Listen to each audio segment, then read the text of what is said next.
ఎండాకాలంలో మనకి ఎంతగానో ఉపయోగపడే బార్లీతో ఒక దోశ రెసిపీ మీకు చేసి చూపిస్తున్నాను. ఓహో కుకింగ్కి స్వాగతం. ఇది కరకరలాడుతూ ఉంటుంది, మెత్తగా మృదువుగాను చేసుకోవడానికి వీలుగా ఉంటుంది. బార్లీ దోశ చేయడానికి అరకప్పు బార్లీ, అరకప్పు పెసరపప్పు, 1/2 టీ స్పూన్ మెంతులు 6 గంటల పాటు నానపెట్టుకున్నాను. బార్లీ నానడానికి కాస్త టైం పడుతుంది. ఇవన్నీ మిక్సర్ జార్లోకి తీసుకుందాము. మెత్తగా రుబ్బుకోవాలి. ఎంత అవసరం అవుతుందో అంతనే నీళ్లు పోసుకోండి. ఎక్కువ నీళ్లు పోసుకోకుండా కొద్దిగా చిన్న చిన్న అల్లం ముక్కలు 2 పచ్చిమిరపకాయలు, కారానికి మీరు కొంచెం ఎక్కువ తక్కువ వేసుకోవచ్చు. తగినంత ఉప్పు వేసుకుని, నేను ఇవన్నీ నానబెట్టుకున్న నీళ్ళే, అవి మంచిది కాబట్టి అదే పోసుకుని మెత్తగా ఇలాగ రుబ్బుకున్నాను. ఇదంతా ఒక పాత్రలోకి తీసేసుకుంటున్నాను. కొంచెం గట్టిగా ఉంది.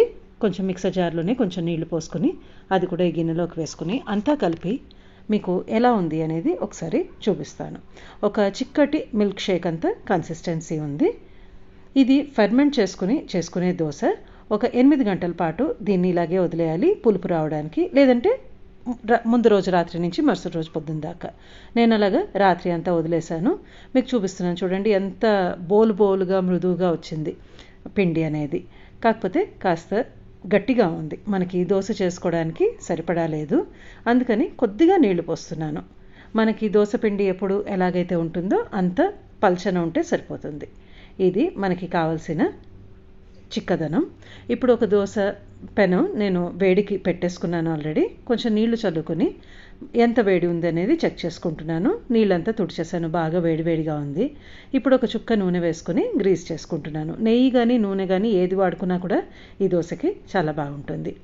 ఇప్పుడు లో ఫ్లేమ్లో పెట్టుకోండి. మొదట పిండి వేసేటప్పుడు 2 గరిటెలు పిండి వేసుకుని నేను పల్చటి దోశ చేసి చూపిస్తున్నాను.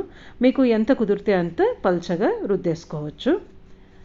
ఇది మీకు మెత్తగా కావాలి, మృదువుగా కావాలి అనుకుంటే కాస్త మందంగా వేసుకొని ఎక్కువ స్ప్రెడ్ చేయకుండా ఉంటే సరిపోతుంది. నేను నూనె వేసుకున్నాను చుట్టూతా. ఇప్పుడు మీడియం ఫ్లేమ్లో పెట్టుకుని 1 నిమిషం వదిలేస్తే ఇలాగా మనకి ఎర్రగా వేగినట్టు వస్తుంది, తెలిసిపోతుంది.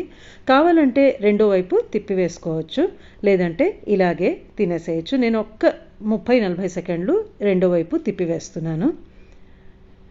బాగా కరకర వస్తుంది తిప్పి వేస్తే. మృదువుగా కావాలంటే ఇలా ఒకవైపు వేసేసుకోవచ్చు.